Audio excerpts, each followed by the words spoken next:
All right. Up?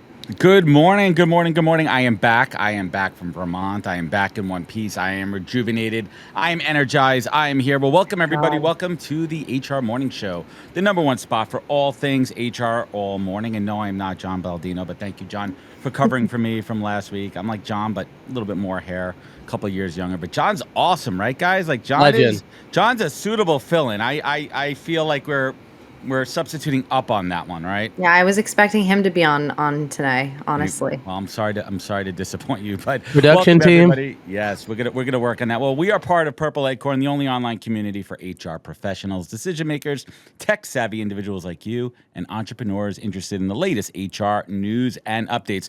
But why take my word for it? Head on over to purpleacorn.io and check for yourself. Again, welcome everybody. My name is Adam Posner, and I'm joined here by two of my favorite co-hosts in the business. Danielle Farage and Joel Alge. What's happening, everybody? What's up? What's up? Well, awesome, everybody. Well, thank you for letting us be part of your Tuesday morning. More Henrik, what's more this Henrik Christensen dude who loves chocolate chip muffins in the Olympic Village? Like, I saw it. This guy is following the Joel Alge playbook of how to go viral. Joel, does he follow you? I have no idea who it is. So This is that maybe. dude who's been like TikToking all about those amazing muffins in the Olympic Village. Danielle knows Oh, about him. Danielle, you know about this dude? No. Do we have a clip? Clip right here. Clip. We don't have look, it. man. Look, it wasn't in the notes, so I have no idea what you're talking about. But he probably is following my playbook. So cheap memes for the win. You know the amount of Olympic memes I've seen too. Like everyone, like put your hands up if you posted an Olympic meme. Let us know in the chat if you did an Olympic meme because it is crazy. And if And I it's see killing more of LinkedIn them, too. yeah, no, LinkedIn is. I've seen that Snoop Dogg one like a million times Oh with yeah. wide eyes. I'm like, I mean, I've done it 4 times, but Yeah, still. yeah. I mean, let's call it how it is, right? Like if you use it the right way, right? Like if you position the meme, but meme for the sake of meme. I mean, people are just killing it. I mean, there's a great one today. There's Simone Biles, and I forgot the other lady on the Olympic team who were honoring the with the Oh yeah, Brazilian they were Olympian. like bowing Yeah, down. no, that The was girl from cool. I Brazil. Was it love Brazil? that, right? Like Yeah, that one was powerful. that was cool. Yeah, we're going to get to all this stuff. We have a lot to get to. We have a couple of amazing guests on today. But Joel, I need to do a Heck quick yeah. medical check-in. Joel, how's that broken arm of yours? You know, it's getting Dr. better. Posner. Although I sprained my hand yesterday. No. What? So yeah, my wife's like, "What's wrong with you?" I got a Did you cold. fall I got no. again? I grabbed He's the injury prone. box. Yeah, it's my life is really just falling apart over here. Well, It's that's okay not though. good. Gotta work Thanks on for those checking in. muscles. Well, Joel's Thank you. swole. Joel's getting pumped you. for Wreckfest. Yeah. I don't think we have to worry about that, right? He needs to Dude, be. I haven't hit the gym in like 2 weeks because of the arm, and that's just not true. But your fingers are strong, right? Because I see you memeing and texting and talking and ticking and all that kind of stuff that you guys do. Yeah, I mean, I do voice AI now, so I don't even need hands. You know what's kind of crazy Word. about the voice AI thing? So I use a platform for my podcast. The Podcast is a cheap, shameless plug for the podcast.com. But I was playing around with some of their new AI features, and they have so much content of mine that I fed it some copy that I had from an email, and it was able to pull my voice from all my other podcasts, and it did a full AI read for it. It's pretty What's that crazy tool? stuff. What was that Huh? tool? What Huh? tool is it? On Riverside. Okay, nice. I Riverside love that. FM. Shameless plug for What's them. up, Nikki Russell in the house? We'll be seeing you at RecFest. Let us know if is any who's going to RecFest. I want to know. Get in the Yeah, chat. it's going to be great. Say- Last Yeah, year was right in the awesome. chat. They did a good one there. But before we get on with the show,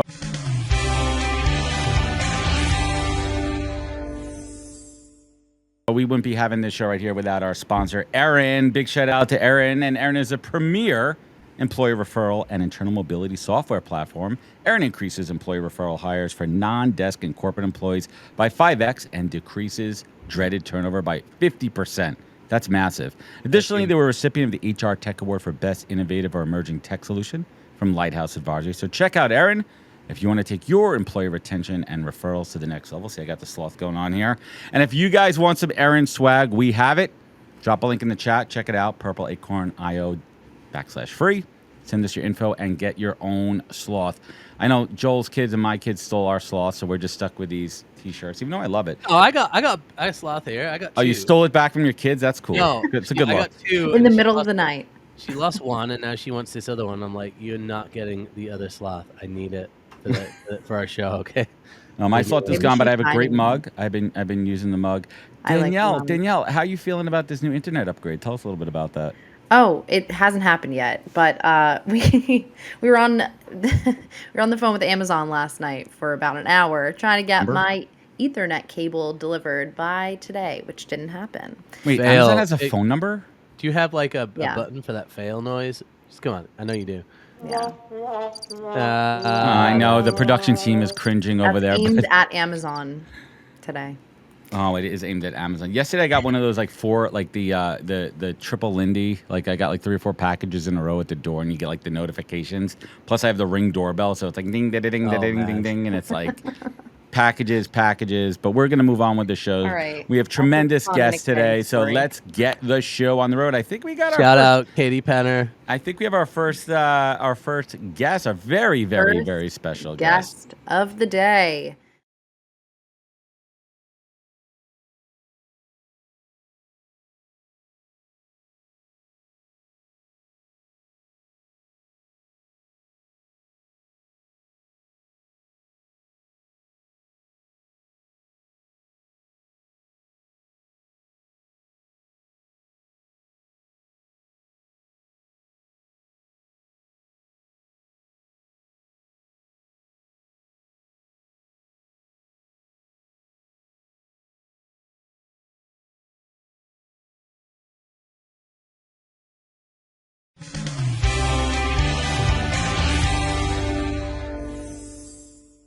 Applause to Angela. Angela, Woo! What's up, Angela? Hey.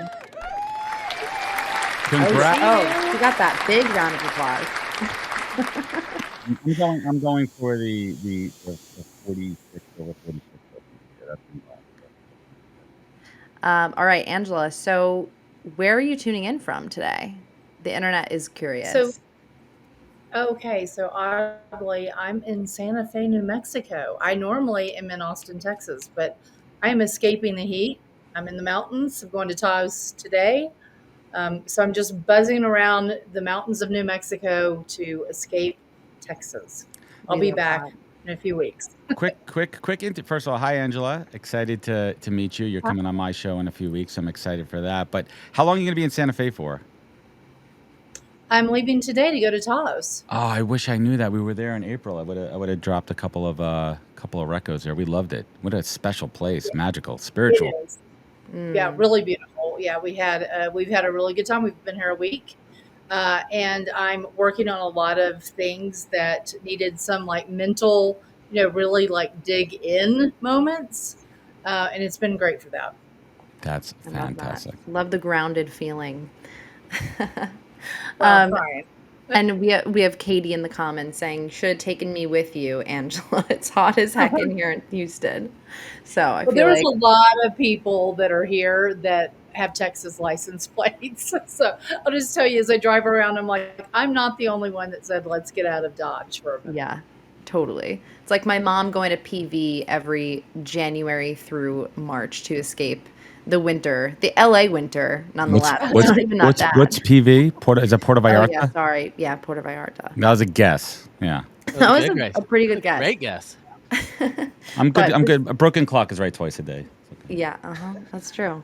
But besides that, Angela, let's dig into this really awesome project that I've been hearing about called Sully's Sandbox. Can you tell us a little bit more about it and what is the inspiration behind the name? I love it. It's very Web3-ish, which I'm a big fan of. So yeah, let's hear a little bit more. Sure. So Sully is a real live dog. He is the mascot of the company. He's a Scottish Terrier. And Sandbox, as most people know, if you're in tech and you're a developer, when you're trying to solve problems, you're working in a sandbox before it goes live to production and where people can see it. And so we kind of took that and said, well, let's have Sully have the sandbox. And the very specific role that Sully Sandbox plays in the world is to solve problems for businesses and individuals by telling you the right large language model or the right small language model the right data, the data that you're missing. It connects you to those things very quickly, instantly, allows you to test different models with one prompt. So you can see which model is giving you the right type of output that you want. And also, this is really cool. You do not have to be a developer to plug the models into your existing systems. We built generative AI to do that for you. So it removes the friction that I see in the market right now. Right now, only 1% of the companies have access to the right talent and the right capabilities to use AI, data, and automation effectively. It should not be like that. It should not be just 1%. So this is an equalizer. It makes 99% of businesses be able to use it. It's very affordable. And Sully is the guide. So when you're getting help, Sully's the man. He's the one that's helping you. Oh, I love that. I love that. It reminds me of those, like no code tools, right? Mhm. That kind of lower the barrier to entry for really everyone who isn't a developer. But then you're taking it a step further to connect people with data sets, to connect companies with the right data Right. sets. Yeah. So, And also people, practitioners that really know what they're doing. The data is vetted, the models are vetted, the people are vetted. So you're not having to wonder, is this a good model? Am I safe? Am I using copyrighted material? You're not having to go through that. So I think it's just so important that we don't cause people and businesses to be left behind in this inflection point that is around automation and AI. I love that. Wow, it's incredible.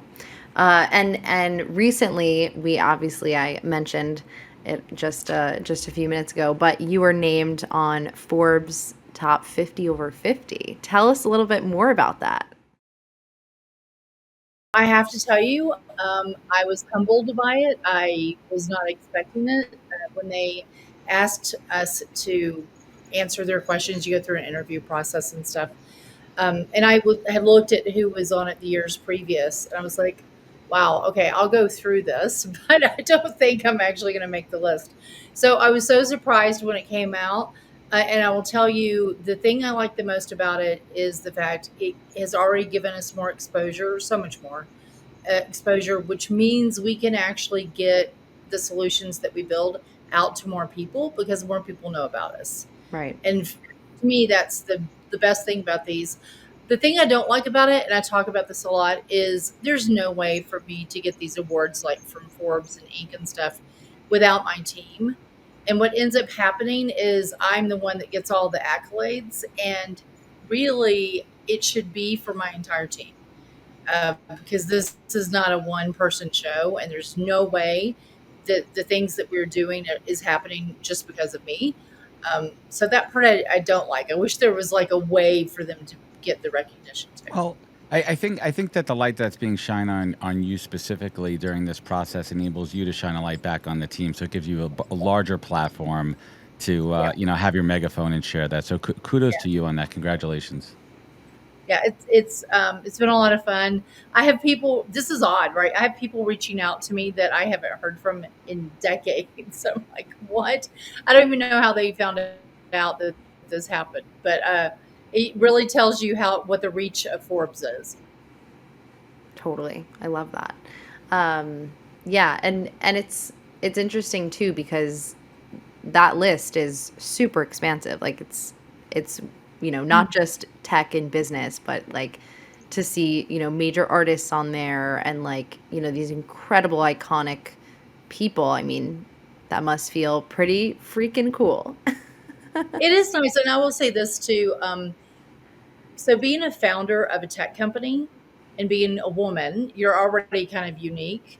But then also, as the states, right? I'm over 50. I'll be 57 this October, and so I'm so happy that there's actually recognition. Y'all started the show about ageism. There's a lot of ageism in how VCs look at founders, male versus female, your ethnicity background, your socioeconomic background, Life all stage. this Yeah. play a role. But ageism is one of the worst Real. parts. They look at you and they're like, how do you have the energy to keep up, with what you're going to need to be doing? And how are you plugged into the to the group of people that are the biggest buyer, which is millennials right now. So there's a lot of bias that goes into the entire process of evaluating me as a founder, and then that reflects on my company.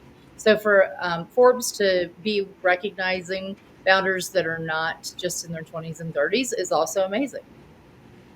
Love it. I love it. And before we sort of move on to our new exciting segment, tell us more about there was a case study that you did with pools, which I know that Adam has one. So tell us about that. So when we were first testing, like, would Sully Sandbox really be meaningful? Because it's really involved to build something like this. It takes not just a lot of capital, but a lot of mental energy and kind of resiliency as you fail, and like, no, we're going to keep pushing through. So we were like, okay, will it work? And the way we tested it is we sent it out to a lot of people that we didn't know, and we said, put in your business problem, and then we want to see what solution comes out of it, and then do you take action from it, and if you do, what happens? Because we're working off of a theory initially, or a thesis, right? So this gentleman comes in and he owns a pool company. They build pools, right? So he's been building pools for decades. And he's getting to a point where he wants to retire. He wants to kind of slow down. It's wearing on him. And no one in his family wants to pick up the pool business. So he's like, I don't know what to do. So what he puts into the prompt is that, like, I have a pool business. I build pools. I don't want to build pools anymore, but I need to still work. What do I do? Okay. And so the system comes back and says, you should be a pool cleaning business, pool maintenance business, because there's this huge gap in the market, and it demonstrates the gap. And then he's like, okay, well, how do I know who needs pool maintenance? Well, that was where the data part came in. And part of it was looking at Google and looking at the maps and being able to see the pools, and then cross-referencing that data set with a data set for people that were customers of pool supply companies. So this is people that are buying chemicals. Now you know that these people are buying chemicals, they have a pool, means they don't have maintenance, right? Or otherwise they wouldn't be buying the chemicals. So he puts together a list. It also tells him that the time to go out to them is going to be right after a storm. So pools get trashed with the leaves and all kinds of stuff. Right. They need to be clean. The chemicals need to be balanced, the chlorine, all that kind of fun stuff. That's right. Just adding some color. Yeah, and it's a bigger lift. Sounds like a lot of work. It is. Yes, it is. That's why people outsource so, it. Right. Yeah, that's right. Yeah. So he uses that information that the model gave him. It said, this is what you should do. It was like a business plan. And it was from 2 large language models that he got this, and he had 2 data sets. So all told, he spent about $1,000 buying data, buying models, doing some stuff. It took him about a week. And then he said, okay, I'm going to deploy it. He picked a neighborhood to just kind of do a test. Worked like magic. Wow. It's like, I've never, ever had that kind of a response to any kind of marketing that I did. Immediately started getting customers, and has now changed his entire business. And now his family that was not interested in the pool building, they are very interested in running the pool. Right, when you see the results. Yeah. How That's much? right. Yeah. How much time do you think they saved on, kind of mail? I just think of like other types of campaigns you could do, whether it's like a mail marketing campaign or just cold calling. How Door much to time door. do you estimate? Yeah, how much time do you think he saved? Well, he said that it was months of effort that he would have put in. Wow. And he said he also doesn't think he ever would have come up with a solution. So he said it changed his entire game as far as his profession and his livelihood for his family. So it was huge. He now is making a few $1 million a year doing pool cleaning. Yeah. Wow. That's I'm about to pivot, as we would call. That's incredible. That's a great case study. I love it. Wow. The power of AI used the right way. Yeah, that's right. And Sully was the guide, right? So we try to keep it fun. Sully is we're gonna have little Sully dogs out soon. So I will definitely make sure that y'all get one. But Yeah. I love it. think Love it.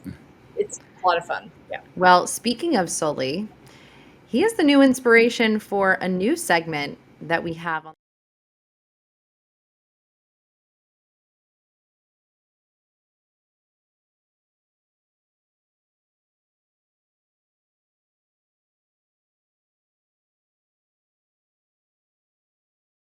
What kind of dog is Sully?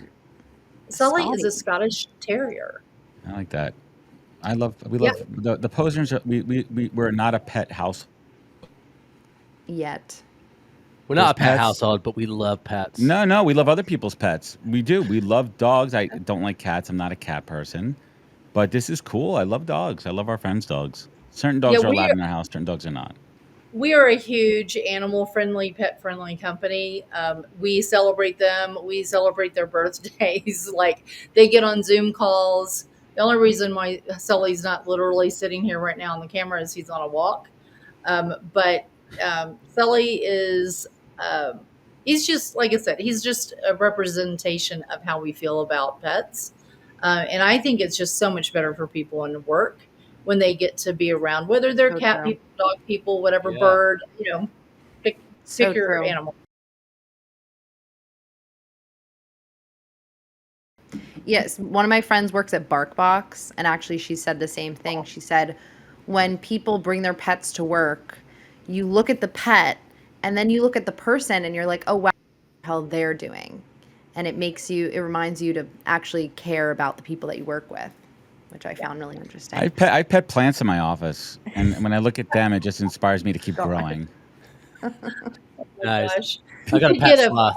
Venus flytrap. You could get that. That could be your animal. Well, no, it's interesting you said that. So I had one. I bought one from Trader Joe's because we have sometimes we get the little fruit flies, and they're really actually hard to take care of. And I'm pretty good with plants. I have a green thumb. We had a hard. Maybe it was just a poor quality Venus flytrap. I think But so. they didn't do well. It didn't thrive in my house. Maybe I needed more flies. The one from Trader Joe's that I bought like 4 months ago is still alive. Oh, you have one too from Trader Joe's, a Venus flytrap. Yeah.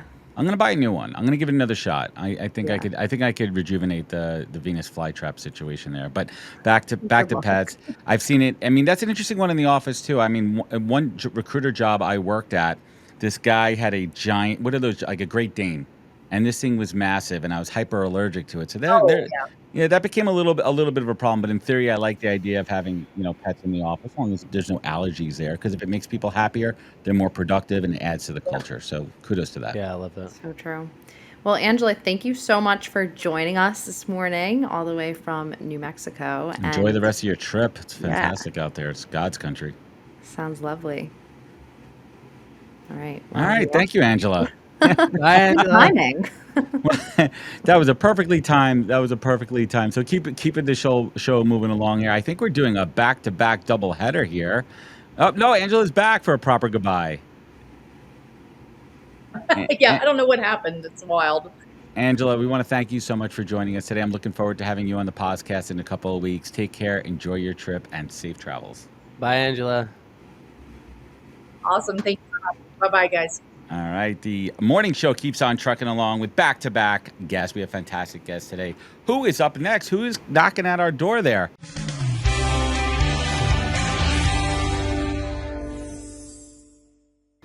Oh, that looks like my friend Kristen Boyle. How you doing, Kristen from Hey, Higher Road? What's Kristen. happening? Hey, how are you guys? Hello. Good morning. What's shaking?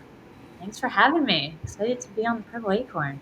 Well, welcome. You're an old friend to the show, so welcome back. You're a Welcome, friend to the podcast, a friend to everyone here, and thank you to Higher Road. Thank you for joining us today. Of course, thanks for having me. Excited What's to be what's cooking in your world? What's cooking over at Higher Road? What's new? busy times. I mean, as a marketer, right, we're gearing up for our next set of event season. So I'll see you all at HR Tech, but that's like one of 3 we've got lined up. So busy times over here at Higher Road. It All is, good. and I think I'll be seeing you at HR Tech as well. So looking forward to that one. But let's kind of level set there for any folks that are not familiar with Higher Road. Let's just give a quick overview. What does Higher Road do, and what makes you guys special? Yeah, so Higher Road is, we offer several different types of HR technologies from recruitment, onboarding, learning, and people analytics. But, kind of my bread and butter here as in our go-to-market is around People Insight, which is our people analytics product. So really exciting times to be in people analytics. It's, our mission is really to democratize it, make it available for the smallest of companies. It's not just for the behemoths with a team of data scientists. So we have a really cool solution for that and a team of analysts in-house. And we do a lot of really cool research, thought leadership on all of the different ways you can slice and dice recruitment and HR data to tell a great story. Yeah, it's incredible with the technology out there and using AI the right way with the right inputs and the right data sets, being able to prompt it to not only get the answers you're looking for, but really find those insights you weren't looking for, right? Because that's the gold in the data there. So I want to talk about your new ebook, A Guide to Diversity, Equity, Inclusion Analytics. This is interesting, and tell us about it, right? What is this a roadmap for? Yeah, so I think, I mean, I don't want to generalize, but I think most companies are pro DEI, right? They agree that this is important. I'm I gonna don't know about these days. A lot in the news, especially with, yeah. maybe not. Sorry, it's Oh, something in my bless throat. you. Thank you. So I don't know, maybe not in Florida, but in a lot of areas, DEI is really important, and it's one thing to sort of say, yes, we as a company prioritize DEI. We want to hire diverse candidates, but to actually be able to measure that and make a plan to improve your DEI recruitment, internal mobility, employee engagement, all of that is a lot harder, and I think very few companies are really strategically able to tell that story to leadership and to potential candidates. So, we are able to connect the dots of all the necessary data points and help you uncover that DEI story with people analytics. So let's lift up the hood a little bit there and go one level deeper there. What are some of those, if we're breaking it down into categories, what are those data sets that we're looking at or a company could look at to measure DNI? And the second part of that is each company is a little bit different based on their thresholds and their company makeup, but you're calibrating against a set number. How does that work? Yeah, so the different types of data, I mean, I think the data sets as silos are only as useful as how you're able to connect them. But everything from candidate data, right? People who are self-identifying, if you're recruiting candidates on specific DEI or different ethnicity or underrepresented group sites, you're able to track that data. And then on the kind of post-hire employee side, your demographics of your employees, so age, ethnicity, gender. How are you able to track that in headcount and then track it through for promotions, for your different levels of management and executives? And how are we, we have some companies that work with People Insight who are matching that back to census data to say, are we actually reflecting the national breakdown of different underrepresented groups? So I think that the X factor, and I'm just going to play a little bit of devil's advocate here, not so much as DEI and B, because I'm a full supporter of most of those initiatives. But when you layer on from a performance, an employee performance perspective, when it gets a little bit subjective, unless it's quantifiable, like a sales role, like if you have quotas you're not meeting and then you're matching that against a demographic data, that's, in my opinion, and we're speaking generally here, across companies and everything, that's where I think it gets a little bit gray. What are your thoughts? And why do you think it gets gray? Just so I can double click. Yeah, I mean, I just think from a calibration perspective, right? If you're saying, like, are we ensuring that we have a diverse and inclusive workforce versus, the quality of someone's output of their work, right? And I think that's always kind of where the juxtaposition comes. Like, when we talk about recruiting, whenever I have a client that says, I'm being very candid here, they say, we want to ensure that our diversity and we're in our hiring process and we want to make a diverse hire. And then I always push back. I said, A, do you want the best candidate for the job regardless of who they are, what they look like, what they sound like? Or, more importantly, do we just want to ensure that in our sourcing, screening, and recruiting process that we are following DEI and B guidelines, that we're making sure we're inclusive of it? So I think that's kind of where the gray area comes into play. Yeah, no, I think it's a really good point. And I think it's, arming companies with data gives them the chance to sort of diagnose what is the issue, right? You don't want to hire a bunch of underperformers just for the sake of kind of showing diversity at your company, but to be able to pull apart trend data and say, hey, look, these are the people that we're hiring and we want to make sure there's fair opportunities for everyone. And we are looking at performance data, maybe first and foremost, but we're also making sure that certain managers, certain departments, certain roles aren't kind of lagging, and why, if they are lagging, why is that? Let's go deeper. Let's make sure the right training is in place, the right opportunities. 100%. So I think it's about just being able to diagnose with the data. 100%. And you hit the nail on the head on that. And thank you for that explanation there. And I think there's another important point too. And this comes with all of us. Like, I think it's fair to say we all have unconscious biases, right? We're all fallible. We're all human. We all get brought up in different worlds. We're exposed to different things. And we all have unconscious biases. And I think the key to combating those unconscious biases is self-awareness. And the way to do that is with data to show us, hey, as a recruiter, maybe I'm not looking, or I'm turning around candidates with certain names or certain profiles, but it's unconscious. I'm not doing it consciously. And once you're aware of what your biases are, that's when you could really start to make changes. So that's where I see the data really helping in this world. Yeah, exactly. It goes way beyond sort of the gut instinct of, hey, I'm using Indeed because it's so, the population, it's so representative. Well, do you actually know that? Are you getting the right applicants? And make sure that you're also looking elsewhere, and you want to diversify your recruitment strategy for that. I love that. And has there been any of those aha moments with working, and we're not trying to call out any of your clients here, we can just keep it anonymous, right? Any kind of aha moments where you uncovered something that you weren't expecting, and you kind of went down that rabbit hole, and it's made tremendous changes within an organization's culture? Yeah, we've had a bunch of customers really tap into their DEI strategies using People Insight. Mattamy Homes is a kind of construction company. They were able to sort of look at promotion and attrition rates, and they were able to drill down by gender, and they identified that there was really high turnover among like millennial high performing females. So again, that's like 3 levels, right? It's like age group, performance, and gender.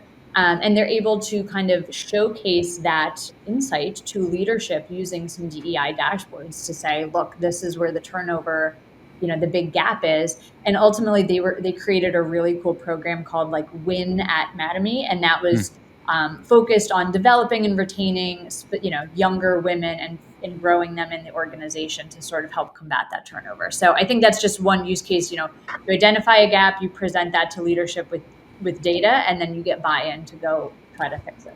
So let's talk about that leadership. We all know, all 4 of us here, that any initiative starts at the top. You have to have corporate buy-in. You have to have C-suite buy-in. It has to come from the top. What are some of those effective methods of getting buy-in where the companies are like, we're not just checking the box to work with, Higher Road. We're really doing this, and we want to implement whatever findings they are and really take a deep look at it. What are some of the ways that you work with leadership to ensure that they're doing this for the right reasons?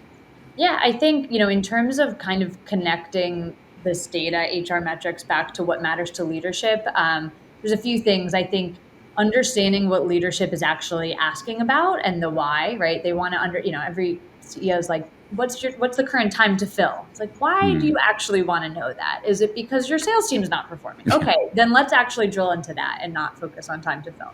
And maybe time to fill is part of it, but maybe it's onboarding, maybe it's the management. Lots of factors. There's a lot of factors there, and I think the ability for us to work with customers, we create executive dashboards. So what are the most important metrics that you're going to get asked about as you're walking down the hallway and your CEO stops you, or you need to have maybe your chief of staff needs on hand? Make sure that those data points are accessible, easy to find, already filtered to exactly how your CEO or whoever wants to view it.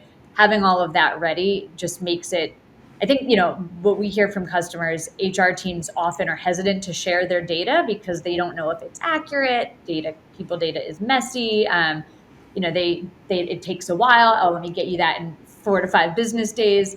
Having data quickly and accurately and confidently is huge. And that's how you get your leadership to start trusting you as an HR team.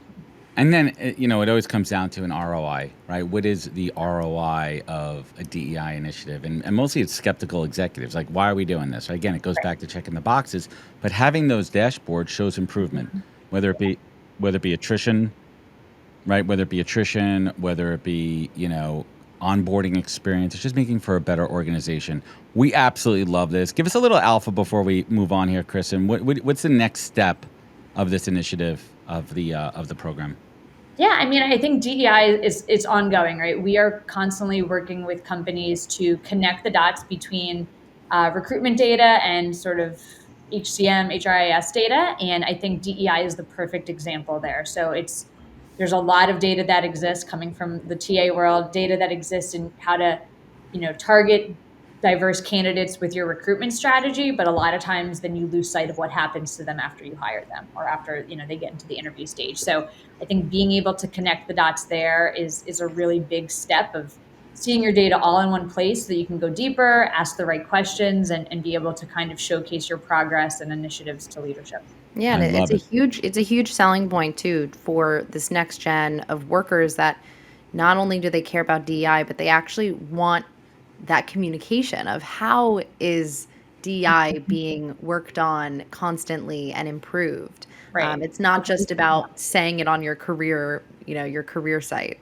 Right, exactly. And I think demonstrating kind of having that reflected in leadership in your interview panel, making that really clear to candidates as they're coming in is going to show that you're not just talking, you're really doing the walk too. Well, this is Love it. fantastic. Kristen, I want to thank you so much for joining us, and big shout out to High Road. I'm looking forward to continuing this conversation in September later on at HR Tech and keeping it going. Kristen, thank you for being a friend to the show. We appreciate you. Everyone check out High Road. Where else? Where else could they connect? Is that it?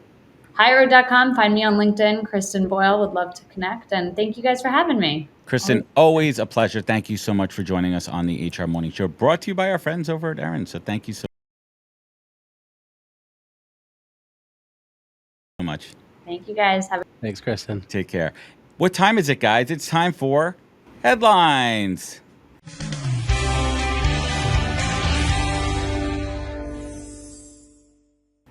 Headlines. Headline. We don't have a headlines like We need your soundbite. sound effects. We have it's headlines. It's headlines. It's headlines. So let's get into the first one here. I didn't hit that. Look, my hands are here. I did not hit the button. I do not have a remote detonator for that button, guys. I don't have it. But let's get. Is job hopping the best way to advance in 2024? And I'm gonna kind of take a stab at this one here. This one's kind of been a hot topic in many different ways, especially on LinkedIn, especially defining job hopping, right? Because I think Yeah. job hopping kind of gets misclassified, unclassified, exclassified, cloudy, gray. Because in my opinion, there's folks who lose their jobs because of their own fault or because of the company, one way or another, because of the economy, because of what the heck's happening in this world. And then you can't really fault them. That's not job hopping. The real Okay. definition of job hopping is people that intentionally have short stays at jobs for one reason or another, either looking for career growth or guess what? Unfortunately, the real way to make more than 2 or 3%, annual increase on a raise is to, get that 10 to 20% raise on getting a new job, and people do that. As a What's recruiter, your opinion of a short stay? generally speaking, under a year. If I'm Okay. being very general on that one. That's If fair. I'm being very general, but listen, as a recruiter, when I'm screening somebody, it is my job to understand career gaps. Now, I'm not asking for a personal reason. You don't have to tell me if you say, hey, it's a personal reason. I'm not going to probe anymore.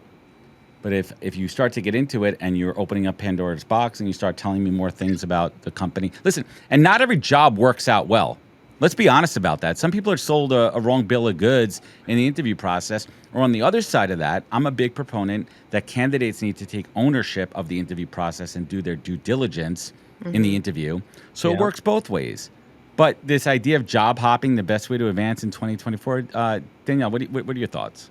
Well, I think it's necessary, right? Like job hopping, it forces employers to constantly be on their toes, Mm-hmm. be ready for people to make the jump, right? It forces you to kind of be adaptable, but more so, it forces them to improve the workplace, to focus on retention, right? Like people wouldn't leave if usually if you paid them enough, but more so if you give them opportunities to learn and grow. And that was Right. actually the number one reason why people leave their jobs in the last, I think, like 2 years in the running. Right, So, because they're not getting growth opportunities, right. So not just monetarily. exactly. And funny enough, when you ask people usually like, "Oh, why do you want to leave your job?" The first reason they'll give is money. But the second and more real reason is growth or something else. But let's define growth too, right? Because I think there's realistic expectations within roles. Right? I mean, growth is a little bit subjective as well. Like, how soon should Right. you be promoted? How soon? And I don't think it's necessarily always a title change. I think it's about ongoing taking on and giving more responsibilities or giving more opportunities to step Yeah. up. So it's not about a LinkedIn profile, like just It's not about updating your LinkedIn Yeah, it's profile. about I've been that doing it. post. I've been doing it so wrong. Total. But Do it. I think with job hopping, I mean, you got to do it strategically, right? Like this is the Mhm. big piece. I Yeah. think if you're my general rule to people is if you're in 2 to 3 years at the same position and there's no clear room for growth, Yeah. you need to start looking around Agreed. because otherwise you're just going to look complacent. But the ideal situation is in that 2 to let's say 4-year period, you get a promotion. A lot of times companies don't give you the true market rate for that promotion. Of course So you not. get kind of like an internal raise that isn't the same as what other people in that same position are getting. So that's really when you cash in is when you start to go, maybe you get recruiters Well, reach out to you who are like, "Hey, you interested in this opportunity?" You're like, Totally. "Yeah, I am." Then you can really capitalize. So I think there's strategic job hopping, and then there's just to Adam's point, kind of like, I didn't like this place today, so now I'm gonna look for something else. Now I'm gonna look for something right. else.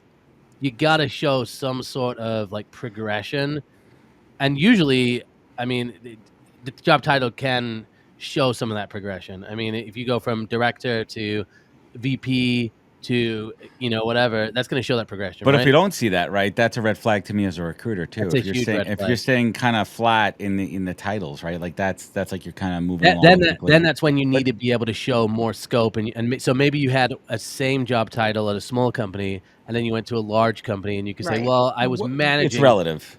Yeah, I Yeah, was managing 3 million. Now I'm managing 100 million. Okay, there's a clear, promotion there.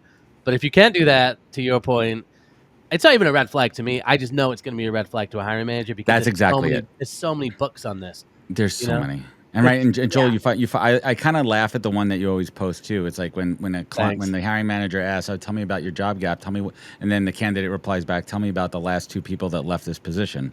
Right? I think it's a two-way street, but it's a little bit of a slippery slope on that one, right?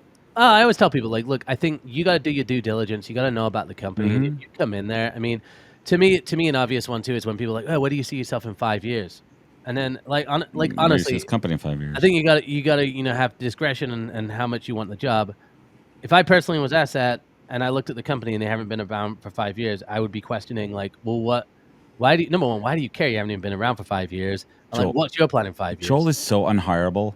I swear to God, as a recruiter, you are beyond unhireable. Yeah, but you know what? I You are might be just unhireable, but contentious, people, and I would never honesty. hire you. I would swear to God, I would never hire you. That's I've hilarious. honestly though, I found that when you do stuff like that, you just cut through the noise, and then Most some people people should respect appreciate that. it, people don't, and some people don't. And the people who don't, you're good, you know?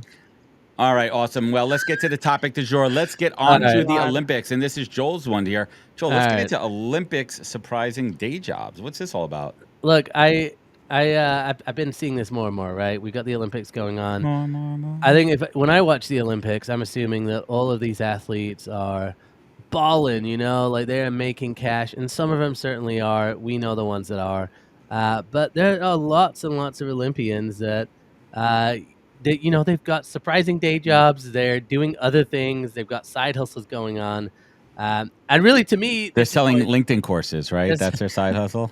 how to get a gold medal on your LinkedIn What post. B2B, winning a gold medal taught me in B2B sales. Yeah. Yeah, Oh, well, wow. look, it's not It's surprising, a but you great know what? blog. I did a thread on this that kind of went the wrong way. Well, it didn't How go the wrong so? way. It went viral, but people were mad about it because I said, I People basically are always said, mad. people Joel's are always mad. polarizing. Joel's polarizing. I do it for a reason. I'm trying to find where it is now. Basically, I said, if you think you're underpaid, think about Olympians. They train for 4 years, thousands of hours, and guess what? You win $37,000 if you win a Well, gold medal. yeah, and not everyone's getting the endorsements, the Simone Biles endorsements. That's not the way this works. There's a lot of Olympians that do it for the love of it and they do it for the Yeah. support. But there's also a lot of corporate sponsors. I mean, Joel, what I hear about Flavor Flav? What did he do? Look, Flavor Flav is sponsoring teams, but I want to Women's water actually, polo, right? Women's water polo. which I love, and I love that. But the Olympics, dude, they're getting paid billions. Okay, Wait, billions. but who pays for the Olympics anyways? I don't know. Sponsors. The IOC And like pulls the in city of sponsors. Paris, like They're not. They're getting paid, I think. Everybody's making money except for the people who are So actually doing interesting. the sports, and I don't care. Like, it shouldn't be like that. And then, it's like I love Snoop Dogg, I really do. But then I hear the guy's getting paid $500,000 a day for Good. what he's doing. Good for him. Half a Team's million earned, days. team's earned it. Come on, dude. That's great. No, I But that's love his Snoop. job. But that's his job. But that's his job. His job is to broadcast and cover the Olympics. That's Why I shouldn't he be get getting that. paid? And he's Yeah, it's bringing like Alex exposure. Cooper. Plus, he's going to be on The Voice, so it's cross promotion for that. It's a win-win for NBC. I just want the people who are actually doing the sports to get paid. Is that All bad of a thing? yeah, all I can think about Go is pro. Olympians having day jobs feels like heroes needing side gigs. Joel has a Like, side yeah, gig. I can save the world, but also, can I do your website kind of thing? Can I? It's Can I so do? sad. And look, it's the more the people who like are not like the big names. Obviously, they're going to get the endorsements. Of but course. Name just anybody here. Can you name the 7th place person in the 800 meters? No. What country? It's not Adam Posner. Definitely So not. and I'm not that people are fast. saying, well, you should be number 1. Nobody goes there to lose. Yeah, I get that. Okay, I'm just saying billion and then 0 for some people. Could have been Just- you, Joel, So but we you want broke more. your arm. We want more. We want. In We want training. more. We want more. Well, yo, Joe, what were you training for? Was that the shot put, the javelin? I We're was not even training. gonna get into the pole vault. That's. I was training. I was other training situation. for that like marathon. I ran a marathon before. I did it in 4 hours. But Dang. whatever. Yeah, it's Wait, slow. Danielle, I could never. what's your favorite? I mean, I've been watching a little bit. What's been your favorite sport to watch and why? Pole vaulting. Yeah. I think it's a toss up between the gymnastics because like it's so iconic and watching Okay. Simone Biles, our Gen Z queen, Mhm. slay has been very fun. But I also think synchronized diving, It's crazy, and It's synchronized swimming too, which crazy. is kind of cool. and they slow it down like in slow motion. I just it's mesmerizing. Why? Because the coordination and focus that it takes and like the alignment between two people, like you have to be so Yeah. Insane. yeah. Yeah. It's like It's Like when HR and TA it's like when are HR and TA in are line in line and they just and don't beat around the don't bush, beat make bush. it higher. make the hire. Stop. Are we synchronized podcasting? We're trying. whoa, It's you guys failing. are Olympic level. A level. What about did you guys About- hear about the new event they're thinking of adding next Olympics, which is who can blink first? And the person who doesn't blink for the longest, they I'm, win. I'm excited. I'm excited for breakdancing. I'm excited to see that, and obviously the Oh, basketball is yeah, gonna be. that's My little dude's a breakdancer. He's actually pretty good at it. We're starting breakdancing. So Danielle, what's next over here? Let's Well, I'm keep curious this what moving. people think in the comments too about their favorite sport to watch. But yeah, our next and our final Oh. HR headline of the day is about how to build connections with remote colleagues from our favorite organization. Is that the Shermanator? Yeah. Big Sherm?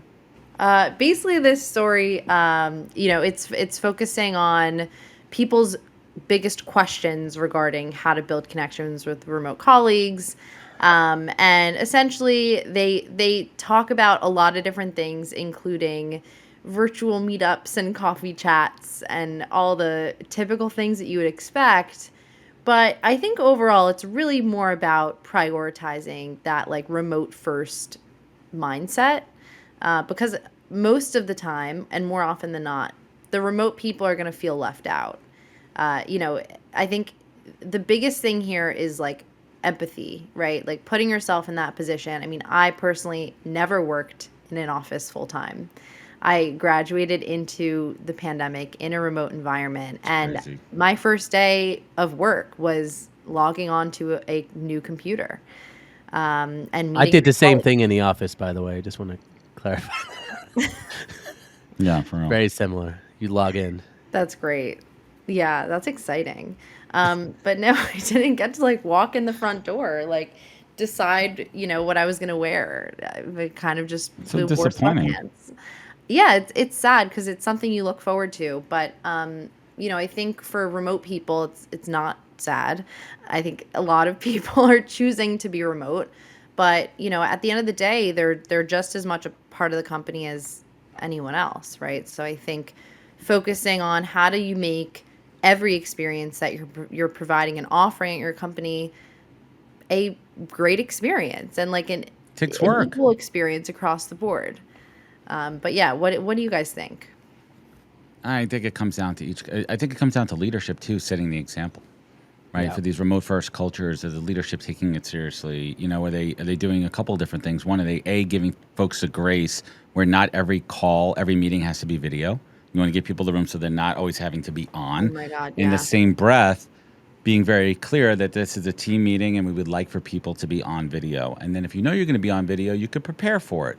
And you could kind of get into that mindset too. I also, you know, it's a tough one, right? Like during the beginning part of the pandemic, a lot of folks were talking about, yes, we're all comfortable sitting around in our athleisure and our pajamas and everything, but show up and dress like you're not like you're fully going to work, but at least get yourself showered and cleaned up and in that kind of mindset too. And that I think will resonate and ripple within an organization. Joel's shaking his head. No, I agree with you. Look, for me, it's intentionality. And Agree.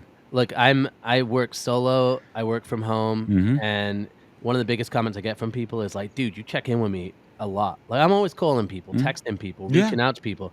It's called building relationships. And you know what? Relationships have switched to text messages. They've switched to FaceTime. You know, I stay in touch with my grandma through FaceTime because she lives in the UK. It's just like this is not like some sort of just a work thing. This is just being human. Like check in, care. You hear some news about somebody, send them a DM, send them a text message. It's basic. And you know what? There are Yeah. plenty of people in offices who are lonely as hell because their Yep. boss doesn't care about them, and the Yeah. boss isn't being intentional, or they're just using token things like, "How was your weekend? It Hope was your good. How weekend was yours? good. See you Keep later." tabs on people. Happy Like Friday. it's not that hard. It's And not. and, It's caring.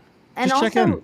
about that too, it's like I think a lot of the time, and I found myself doing this earlier in my career, even though I'm still in my early career, but like just leading with your intuition, like leading with your gut when it comes to those things and being like, "Oh yeah, like I'm thinking about this person," and then like just slack them, right? Like Exactly. it's not that hard, and I think a lot of the time at least this like idea of professionalism can get in the way of our personal and interpersonal relationships and our ability to build connections with people because we have this veil of professionalism where like, oh, you're not supposed to do this or that. But realistically, like we're all human. Like let's just connect with each other and like have more empathy and think about each other because we do. And like Yeah. let's act on that, right? Yeah, I mean, it's like you guys going, "Hey, Joel, how's your arm?" That means you're thinking about me. I can answer that question. Maybe I go, "Adam, how was your trip?" And that's because I heard you were on a trip. I cared enough to ask. Yeah. It's basic. I don't need to be face to face with you. Like I'm great friends with Adam. No, We've it's never bad met enough. But you in don't human. need to be friends. You don't need to be friends to ask. Yes, Exactly. sharing, and it means caring, just showing it a little way. So let's Sharing move is on caring. to our Let's next all segment. care Let's move it. more. Let's all care more, and let's care our way over to reacts. Let's go. Let's go. Is that DJ?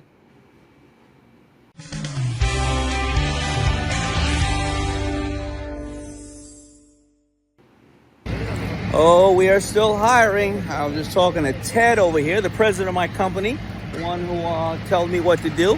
And he said, we need an Aflac broker / Aflac agent in Miami as we, bring in all these amazing Aflac commercial and corporate opportunities. We need a broker that funnels them, who knows exciting. the Aflac system, so that we can work with.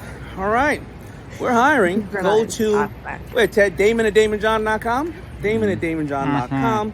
If you are an Aflac broker or agent in the South Florida area, so you can work with my Miami office. I feel like he's boring. It's hiring. I'm telling His you. glasses are getting in the way. First of all, Danielle, what are your thoughts on his glasses? I'm like Copper confused. drop. Copper drop. Burn. Oh, yeah. But the real question is, does it matter if you have a celebrity attached to your brand? Does it make your org look disingenuous? It depends who it is. Yeah. Like Ryan Reynolds, huge fan. Can't lose. Mint Mobile, love it. Have I Can't ever lose. used it? No. Will I ever consider using Probably it? not. Probably not. Aviation but gin, hate gin, but he's cool with it. I know Joel likes gin, right? Yeah, I'm generation millennial. Casamigos. I don't George drink gin. Clooney. I drink beer, but that's okay. Lots of beer. I mean, it's an interesting one. And Danielle, I think you hit the nail on the head. It's all about attaching the right relevant influencer? What aside from Ryan Reynolds, who else is winning it out there? Maybe in the beauty, fashion, tech space. I'm gonna have to think about that Like, one. what's your thought on every single female celebrity coming out with a makeup brand or some kind of contour undergarment I line? mean, Rare Beauty, which is Selena's brand, Selena Gomez, Oh.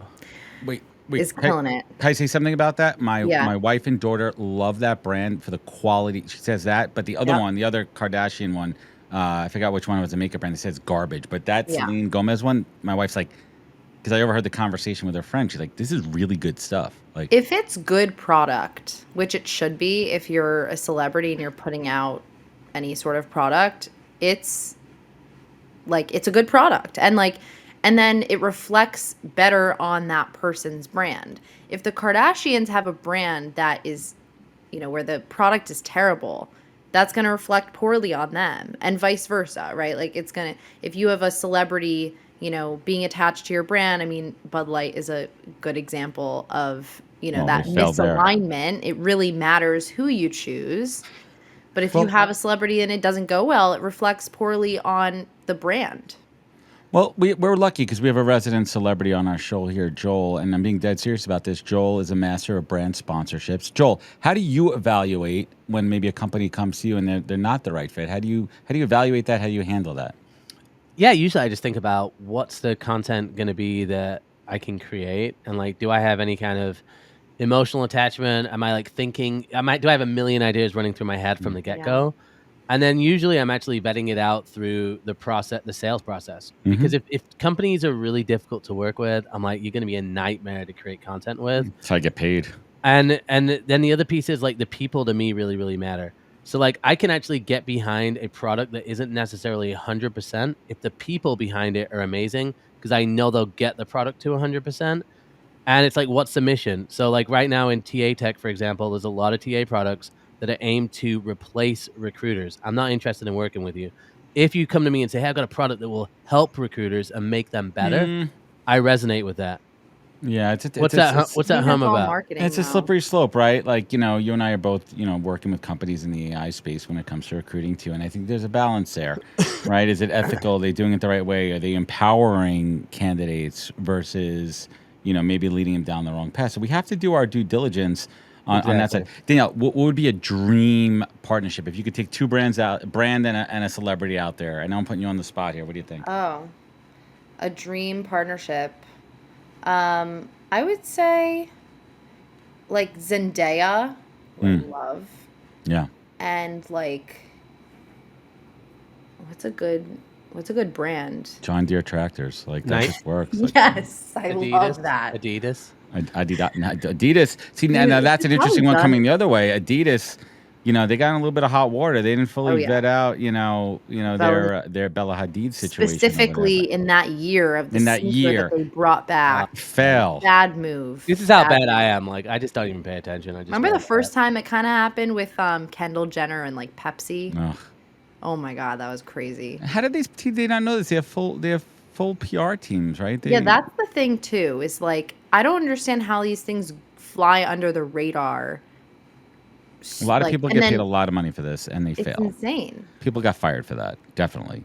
I will say, going back to that job ad, I did feel like it was kind of bored. Like I felt like he was kind of getting Disingenuous, bored while boring. he was doing it.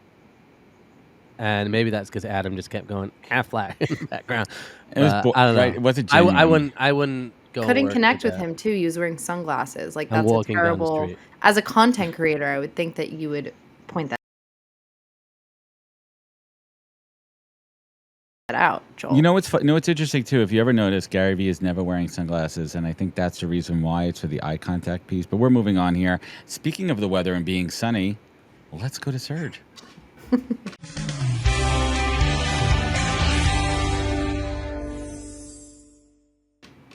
Good morning. What's up, Surge? Hey, Adam, Big welcome Surge. back. Thank you. Hope you had a great vacation. And Did. I think I need to wear a baseball hat moving forward. I need to match up with you guys. Hey, don't do that at a conference though, because I wore one at a conference recently, and somebody made some mean comments about it. What'd they Really? say? What Look happened? good in this hat. It was just This like hat is that. cute. You should know when to wear a hat and where not to wear a hat. I'm like, dude, come on. Come on, give me a break. That's so rude. My move is I wear no hat on day 1, and then day 2 I Just don't all give a shit. downhill. Being Yeah, my it's all authentic down here. self. Yeah, day Yeah, one well. I show up, I'm all proper pause, and then day 2 I'm slumming it. Serge, you can do whatever you want. All right? I can do okay. I'll be wearing a What's hat happening, for the man? next conference, and the next week's show I'll have a hat. Danielle, that looks great on you. Yeah, where's I my agree. hat? Not all actually girls slays. could pull off hats, and she's doing No. a great job there. Well, Amazing. ladies. Sorry, ladies. You are right, but let's jump into the HR weather because we've got storm clouds incoming for companies that are posting jobs with unrealistic expectations of qualifications, but also for candidates who are applying for jobs that they're not qualified for. So, first of all, let's define what not qualified is and also underqualified. So, underqualified generally means that you have most of the qualifications. So, say there's 9 qualifications that are listed on the job ad and you have 6, yeah, you should definitely be applying for that job. But not qualified is when you have 1 or 2, and I think we've all made this mistake, especially early in our career, that we see a job ad and we have 1 or 2 of the qualifications, and we're like, oh, I'm pretty smart. I think I can learn the rest. Don't do that. Despite what you've been advised, don't do that. There's also the advent of AI tools applying for hundreds and thousands of jobs. And honestly, I'm not sure if that's what's causing the major challenges that we have right now with so many not qualified candidates applying for jobs. Like just in the last month, I have seen a Walmart cashier. Don't get me wrong, there's nothing wrong in being a Walmart cashier, but with no background or experience in engineering applying for an engineer role. I've also seen a chiropractor apply for a machinist role. Obviously, very specialized skill set, both of them, but I just don't think they're transferable skills in any way. But who's the villain? Because companies have been posting unrealistic job expectations of qualifications for years. Like we have all seen the job ads that you need 3 to 5 years experience for an entry level role. So for a better forecast, let's do this. Can companies start posting jobs with realistic expectations of the qualifications? And for candidates, please stop applying for jobs that you're not qualified for. You're just wasting your time and you're creating unwanted noise. So, for a better forecast, let's do that. But also, that is the stormy weather that we're having right now. So, let's get back to the panel. What do you guys think? Take. You find, yeah? But I agree with you. As I think that there's a lot of noise in the pipeline. I think that with so many folks out of work, I think that people are applying to jobs that they may not be qualified for. They're taking their shot. And should they really give a crap about everyone else? They should worry about themselves, and maybe they'll get through there. But the problem is they're part of the problem. They're Yes. flooding the pipeline. And then you layer on the technology. A lot of these AI auto apply where it's scraping your profile and you're setting parameters for it. It's just auto applying to jobs that, again, you may not be qualified for because you're opening the aperture there. But once again, sending too many logs down the flume, we're clogging it up.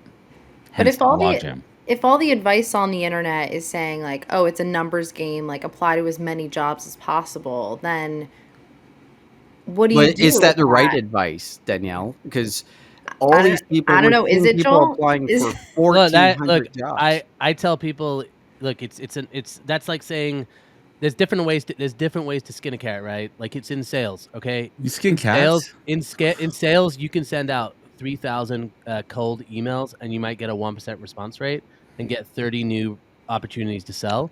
Or you could be really strategic and you could maybe make 30 connections in Right. person on a connect, Social be selling. really personalized and still get the same results. Right. I would say for most jobs, look, I think it is a numbers game. I think the exceptions would be maybe executive jobs. I think if you've got some sort of untraditional path, maybe you need to try that. But But not in look, this market, man. you got to do what you got to do. Because I'm seeing every single job seeker that I've spoken to who's gotten a job quickly. They've said, I just applied to a ton of jobs. I tried to get in early, and I just played the numbers game. And the It's people who just fact. don't- That is what it is. If you tell me you applied to 20 jobs and you haven't anything back, I'm going, mate, 10 of But- those jobs were fake. Another thing that I do want to bring up here is that, women are less likely to apply to a job that they Yeah, don't I've seen meet this. all the qualifications for. So if you're a woman and you're listening to this and you're looking for a job, don't listen to Serge. I'm just kidding. Well, no, but there's a but I- difference between underqualified and not qualified. No, And 100%. the research with there, women yeah. shows that they need all 9 of the qualifications. And I'm saying don't do that. If you have 6, Yeah. 7, yeah, apply for the job. But if you have one, One or two. My rule of thumb is around 75% because I think that's going Okay. to increase your chances. Because us recruiters on the other side who are reviewing applications, we really do. I could take a look at a resume in 6 seconds or less and see if that person is qualified. Because it's such a high volume, I have the ability and the advantage to look for the best of the best. You got to think, you're not looking for like who you think can do the job. You're looking for who you has think done the it. hiring manager is Exactly. gonna think is qualified. Yes. Not This who is- I think is a recruiter, it's a hiring manager. And that's what the Spot thing on. that people miss, man. It's like hiring managers are they'll be like, all right, make sure they've got, this software, not this software. And if they worked at this company, no, I don't really like that. And it's like hung up on tiny things.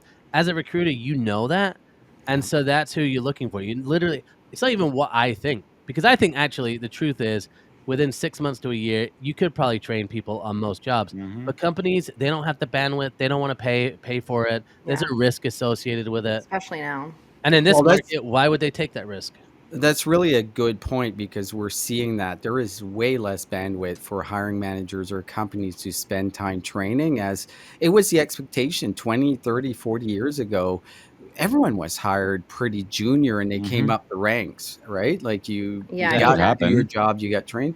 That's not what we happening talked anymore. about last week. When we had Mervin on, we were talking about the differences between when he graduated, and when you graduated now.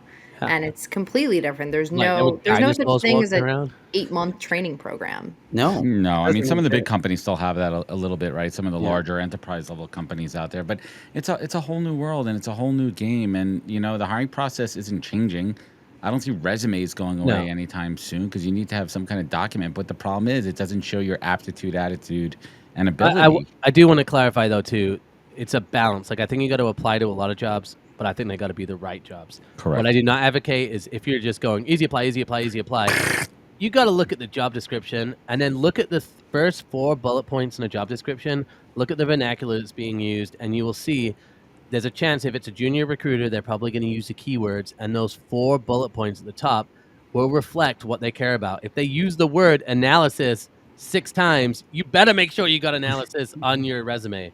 That takes time to check that stuff. But isn't that a challenge too? Because what I've noticed is all the resumes are looking almost identical, and it looks like they're qualified at first glance, right? Like just how their resume is structured and it's geared towards exactly those skill sets or those qualifications. Then you dig in deeper, you're like, wait a second, like I'm not sure that's That's what an exactly what interview you is mean here. for. Well, that's why I'm leaning towards some of this AI screening technology because that's a good solution for it. Like if you got Yeah. 1,400 applicants and then everybody's guaranteed a 20-minute screening call with AI, Oh God. then you've got to answer it. But the problem is now there's a tool called Final Round AI, which will actually have AI on the interview with you, telling you what answers to give. But eventually, like you're gonna come in contact with a human being that's gonna go, Yeah, I'm gonna I'm school calling you that. on this. What project did you work on? Yeah. Eventually, you have to do the job, right? And Once you have that to is- show versus tell. Fake it till you make it, though, right? Fake it till you make Worst it. advice ever Well, it's created. worked for you, Joel. You've made it, so keep doing what you're doing. I'd be curious how many minutes on average you recommend someone spend applying to a job. Well, I think that's depending on what tech they're using there. Some of them import and purge pretty quickly. Well, the thing I don't Oh, you get mean is reviewing, how Danielle? many jobs? No. If we're talking about applying to jobs, Yeah. how many minutes should it take you to apply to a job? Does that include researching the company and really? No, looking she's at saying like the job actual, description? like a work the actual application, replying. right? It should take you no longer than a minute. Yeah. Or 2. Well, there's a lot of data that any job that is takes more than 5 minutes to apply, 90% drop off of candidates. But that's But the ones you're- you should apply to then if you're going to reverse engineer the process. Ooh. Yeah. Yeah. Really good point. Who is going to spend a little bit extra time on those longer ones? They're going to get in, right, Joel? No, it's like that story where the guy's like, all right, come to the interview, and then 5 people go, and then after 1 hour, there's only 3 people left. After 2 hours, there's only 2 people left, and after 19 hours, the one guy's left, and he got the job because the real interview was who could sit there the longest, and it went viral on LinkedIn. That story has Loyalty. gone Yeah, So dork. definitely don't do that. I don't know. Look, I agree with you. I think it's quality, and I also do think Oh, man. companies are asking way too much nowadays. It's very ick. But it's all good. We'll find. Well, them. it's an employer market, right? what, And that Anna? flips. Like that's going to flip again, where they can't have candidates go through the process that they're asking right now. No. There's got to be a better way. There has to be a better way, and we're going to find that better way. Serge, let's keep it shiny. Let's keep it bright. Thanks, let's keep Serge. it warm. And we want to thank you Serge. so much for your weather report, as always. And we Season look forward to 3. catching you next week. See you, We'll Serge. catch you. Thanks a lot. Serge in the house. Now for my personal favorite segment, the word of the you're week. too kind. Yeah.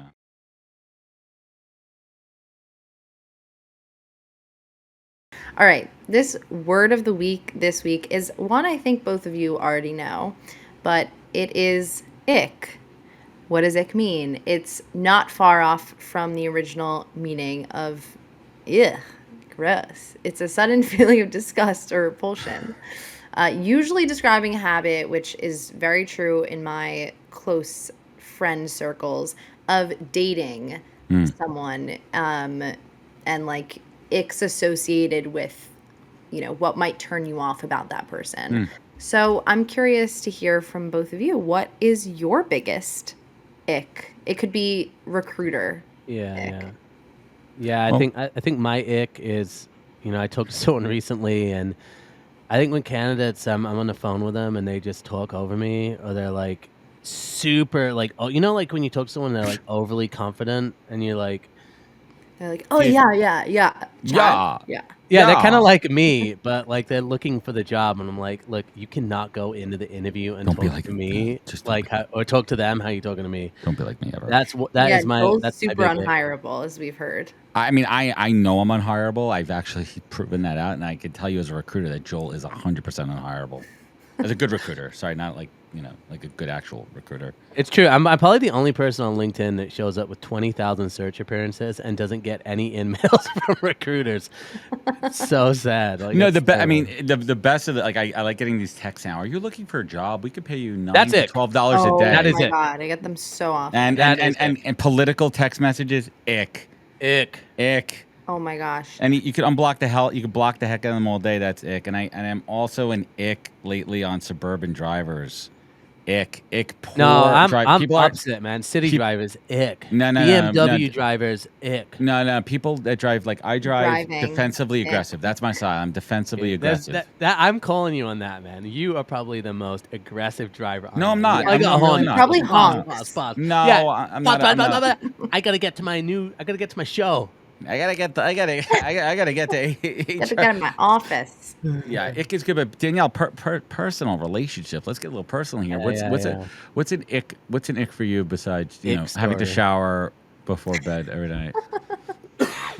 Yeah, that's a big one. Having to shower, even if you like step your foot outside the door for like a second, That's still OCD. having to shower before bed. No, I think like just like not expressing your emotions is an ick. So Like, like not- no AI chatbots then. Yeah, no AI. Yeah, what else is a good ick? Your internet right Oh, now is not ick. wanting to Your share internet's food. definitely ick. Not wanting to share food. That's a huge ick. It's Really? like- Even if they have Yeah. COVID or something? Not wanting to share food. no, like if you go to a new restaurant and you want to try a lot of the menu, and they're like, "No, I don't want to share." Yeah, that's like- mean. That's You know, sus. you want to hear a fun fact? My wife and I, we shared our first meal on our first date together, and That's that was one of the reasons she adorable. fell in love with me, because her ex in the past was very like, "I ain't here," so that was an easy win for me. Telling you, it's definitely. What are people saying in the comments, Joel, about their icks? All right. Yeah. Oh, there he is, podcast alumni and Heck man yeah. about town, Torin Alias. What up, Torin? Definitely ick on the 10 to 20 political emails. And Torn, text why is your name messages. backwards? Torn, why is your name backwards? Because you just threw me off. Everybody's Like everyone's, because everybody's name is I'm like, backwards. I really think his name is Torn, right? It's not Ellis Torn. Did I screw it up the whole time? Like all these years, I've been calling him you're good. Torn. Like You're people call good. me Posner or Paz. It's my last name. Oh my god, spelling someone's name wrong. Ick. Ick. Saying someone's name wrong. Ick. Ick. You know what? Not I- wanting to wanting- share food. All right, Miranda said not wanting to share I'm food. not alone. I would say too, to add to those text messages, it's like every commercial, every YouTube ad, every single thing right now, and I'm like, Political ads are ick. can't we just do it like a week before? Like, why are we doing this now? You know, it's just. Oh, I have another one. People who rip on Simone Biles for taking a mental health break. Yeah, Major ick. And I wrote about it in my newsletter today. Shout out to the newsletter. Shout out to the newsletter, People who Snowflake Generation. Yeah, well, guess what, guys? You know what's ick? I think commercials are ick, but they pay the bills. So let's go to that commercial.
Your kid, daughter, off the Guys, pole, I am your child. always a fan of LinkedIn polls. I think they're the most scientifically clear way. to Statistically express anything. viable. Accurate. Yeah, they are. They are. They're super accurate.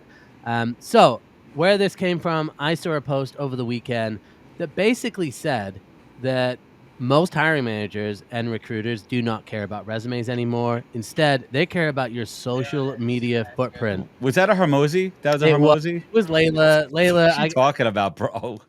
I Stay in your and I was, lane. Stay in your lane. and I'm like, Layla, I love you and your husband. You guys put out tons of good content, but you've got to understand when you're posting things for job seekers, they will save it, and then they will literally think that the way to get a job is to post stuff on LinkedIn. Or somebody in the comments said, who cares about experience and expertise when you can continuously post nonsense via social media outlets? Not wrong. Yeah, I don't see anything wrong with that. Not wrong. So, what do you guys think? What matters more when you hire someone? Are you going with the social media presence or the resume? I'm going with their resume. Otherwise, I'm not going to be a good recruiter and I'll get fired.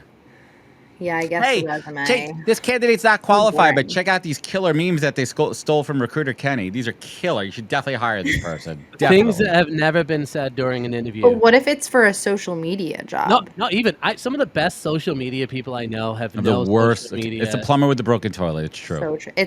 It's just like therapists and like dating coaches who are single. Don't even Exactly. go there. Exactly. But look, here's the other thing that I think is at the end of the day, social media, it can really influence like your job search in a negative way if you're posting really bad stuff. But I've never had a hiring manager say, well, they lack all the experience. They haven't done anything that we're looking for. But man, that LinkedIn content was so fire. We're going to hire them, and we're going to hire them at the top of the pay range. No one has ever said that. I just want that to be clear.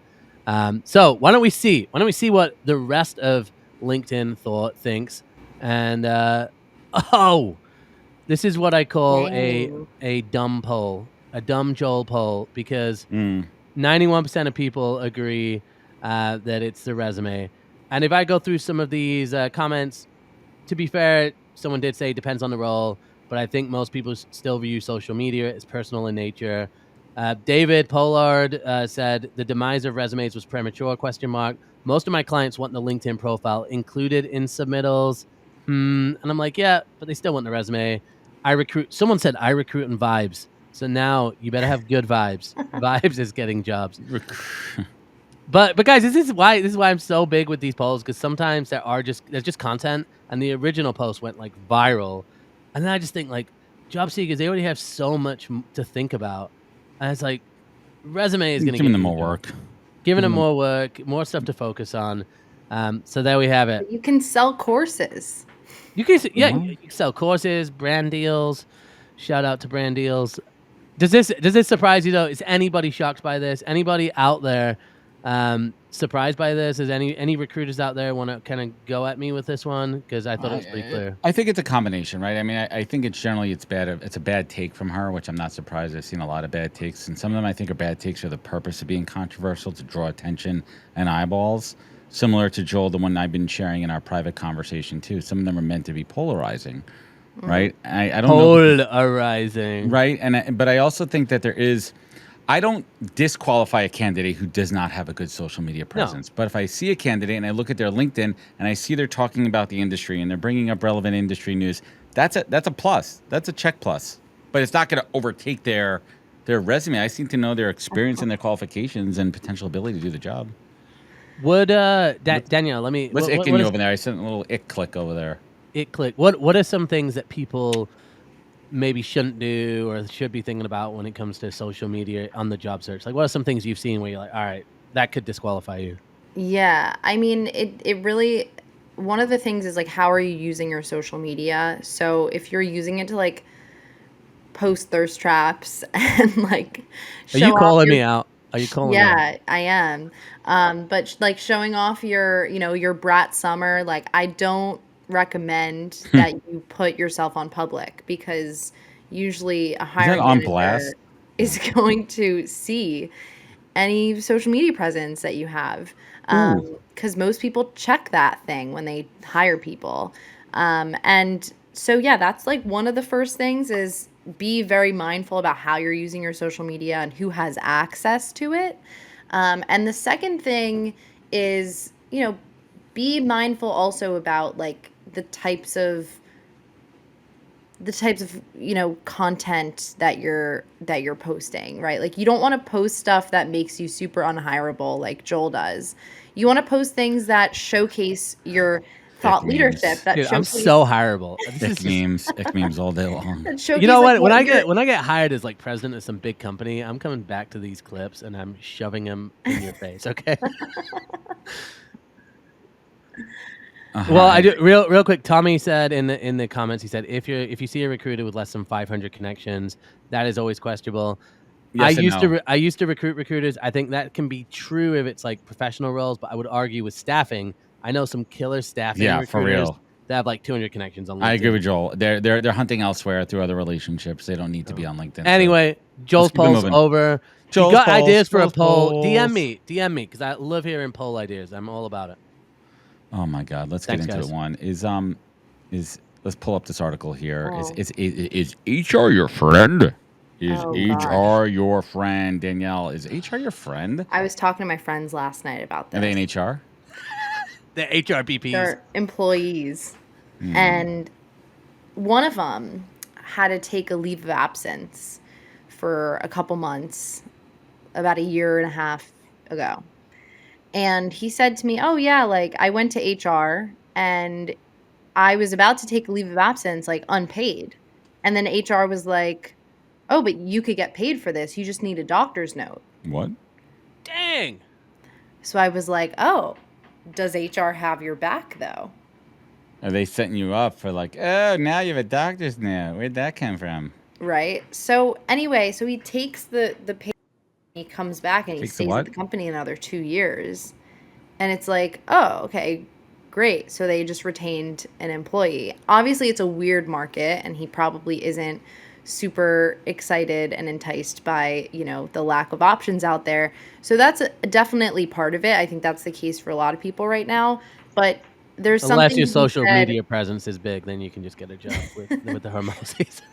100%. There's something to be said about like HR stepping in to let people know what their options are and like all the benefits that are open to them for the sake of long-term retention and engagement.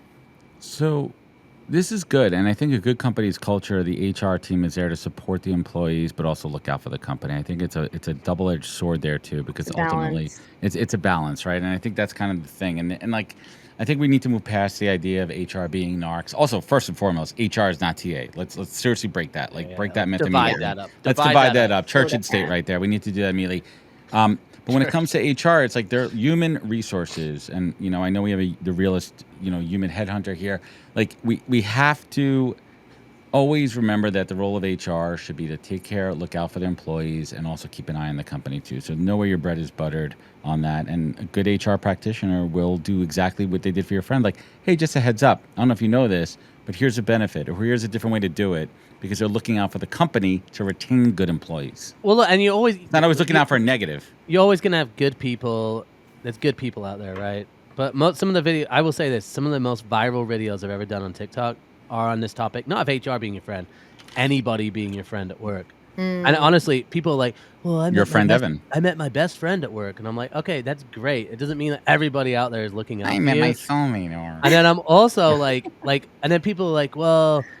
And honestly, I get confused because I'm like, I have lots of friends outside of work. In fact, some of my best friends, they aren't even in the work. They don't even work. Okay, they do work, but they got other jobs. And I'm like, I don't know what this obsession is with finding like work besties. I'm like, I think it's important to find people at work that you trust and support, and that can happen. Right. But it's not just HR. It's like people at work are not your friends. Like your manager, if they're cool, to me, the most dangerous people are the cool bosses because you trust them.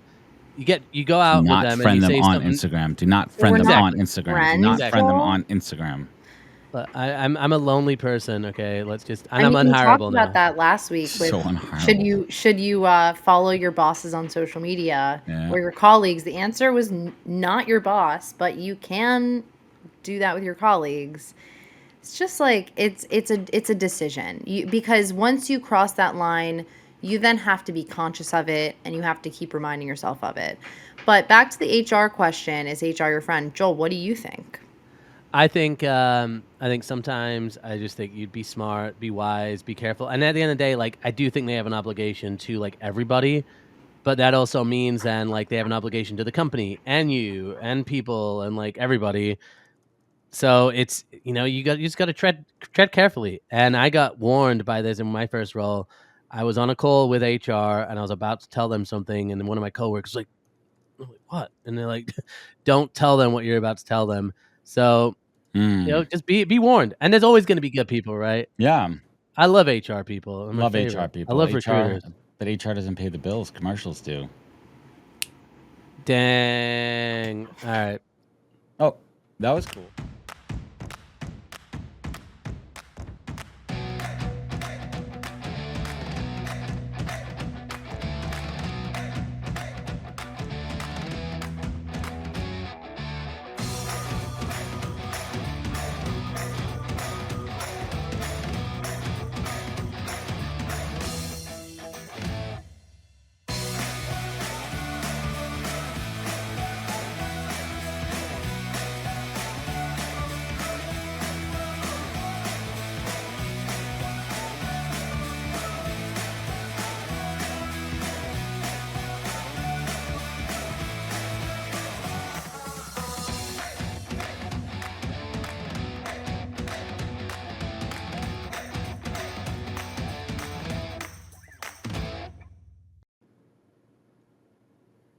Oh, we have a new face here. Hey, hi. Hello, hello. Hello. How are you guys today? Alan, what's happening? So many things are happening and nothing all at the same time. Welcome to my world. Right. Welcome to my mind. Right. So much, but yet so little. So How does little. that even happen? Yeah, I don't know. Too much coming at us all at the same time from everywhere. Well, first and foremost, where on this fine planet are we speaking to you today? I am in Tucson, Arizona, actually a little south of Tucson, Arizona. So, yeah, where it is boiling hot. And yeah, it's already 8:30 in the morning and too hot to step outside. The dog won't even go outside. No way. Keep those shades closed. So let's talk about smart recruiters for folks out there. Tell us who and what Smart Recruiters is all about. Yeah, so Smart Recruiters, hopefully everybody knows what Smart Recruiters is all about. Smart Heck yeah. Recruiters, yeah, right. Smart Who Recruiters doesn't? is a TA platform, right? Focused on everything from the attraction part of bringing candidates into the funnel through the application process, and then kind of getting everybody set up and hired. So full end to end. Been around for a while, right? I've used Smart Recruiters as a recruiter, different Good. companies. It's a great, fantastic platform. But more than ATS, what else do you guys do? Like, I mean, let's talk a little bit about the voice in the industry, thought leadership, innovation. Yeah. So, listen, I think as a company, it's been important from the very beginning that we show up as the practitioner's place to have a conversation and to boost a dialogue. Right. So we started that early on with our hiring success work that Jerome kicked off. Actually, that's part of the reason why I came into the company. I actually started on the practitioner side, was at Intel for years, and came over just to work on the consulting and thought leadership side of the business. Um, and that's been a big focus and a space for us. Mm-hmm. And I think we've been evolving that. We've been evolving the conversation, and evolving the dialogue. I think we're moving past just talking about kind of how to be really efficient and to drive great hires into starting to talk about what's the next thing, right? What's happening? What's the hottest topic right now that you're seeing for 2024 with recruiters? Okay. If anybody's not aware, there's this AI thing going on out there. People are talking about it. What? Yeah. Oh my God, what happened? Yeah, there's an AI thing out there. I think it's a hot topic, and I think it's particularly hot in the talent acquisition space because one, it has a big impact on how we start to understand the roles, how people, what the work looks like. I mean, I was listening to your conversation about resumes a little bit earlier, and I can go off on that for like a Please. million years. But I think it is a good reflection of the fact that we have all these things going on from a process and execution perspective that are just in huge upheaval. And AI promises, don't know if it's going to deliver yet, right? But it promises to help us solve some things that we haven't been able to solve in the past. But it's happening at the same time Hmm. that the world of work is changing so dramatically that I don't know if the things we wanted to solve are the same things that we need to solve going forward. So yeah, how's that for like a web of different things we all need to have talk about this going on? Well, What's happening in the world, and how do we use technology to solve it? Well, let's talk about what we were talking about before with the influx of resumes too, from a tech perspective there too. What are some of the innovations that Smart Recruiters from a platform perspective have done to utilize AI? And we're not saying AI is rejecting candidates aside from knockout questions, but what's some of that cool tech that you guys have built out? Yeah, so we've been really focused on how we leverage AI on two sides of the fence. One, how you use it to attract the right candidate. So, how are we helping recruiters and hiring managers and businesses leverage the tool to be able to create job ads, as Serge was saying, that are relevant and make sense and people can connect to? So, we're starting to apply some AI in that to help support that function. But then we've been playing in the selection space with machine learning for a while. I think we're evolving that as we go and figuring out new spaces where we can leverage that from a selection perspective. Again, you're right; it's not selecting anybody, but it's providing some sort of guide and aid. We find a lot of the people that are using our platforms. We talk a lot about it as recruiters, right? We say, hey, this is how I need to use this tool as a recruiter in this space. But we forget there's a whole population of people out there who are using these platforms who are not recruiters. They are franchisee owners. They are retail establishment managers. They are trying to fulfill some sort of recruiting activity because they have to hire people to the work, but they don't have a recruiter supporting them. So we look at how we can give them decision making, right? That's their biggest qualm, which is Yeah. to make the wrong decision. It's a So great point because my family business, which I've mentioned once before on this show, is RPM Raceway. It's indoor go karting and entertainment, and yeah, we should definitely do and Do go. an But offsite. But besides that, I was in charge of recruiting one summer as an intern, and Always I, leave it to interns to recruit. That Always. and social media. make your children interns. That way, it's Ick. not. It's oh wow. There's some drilling going on Right. above me. But anyways, I say that to say it was my first time doing anything recruiting and having some sort of guide to walk me through like what should I be looking for, what are the unconscious biases that I might be harboring. All right, I'm gonna go Can we off. just mute her? Yeah. Mute. Yeah, we make all those, we make all those sorts Hold of up stuff, signs. right? Throw, stop. Oh my God. Girl with sign. No. No. So I want to talk about the global report showing you the big picture of HR and tech. What's this all about, and what should we be looking for? Yeah. So this is maybe a little pet project of mine that I get to like circumvent and use smart recruiters to use. I know I'm always doing that. A little side, right? I think that, listen, too often we are insulated and insular in talking about things that are going to impact us from a TA perspective, right?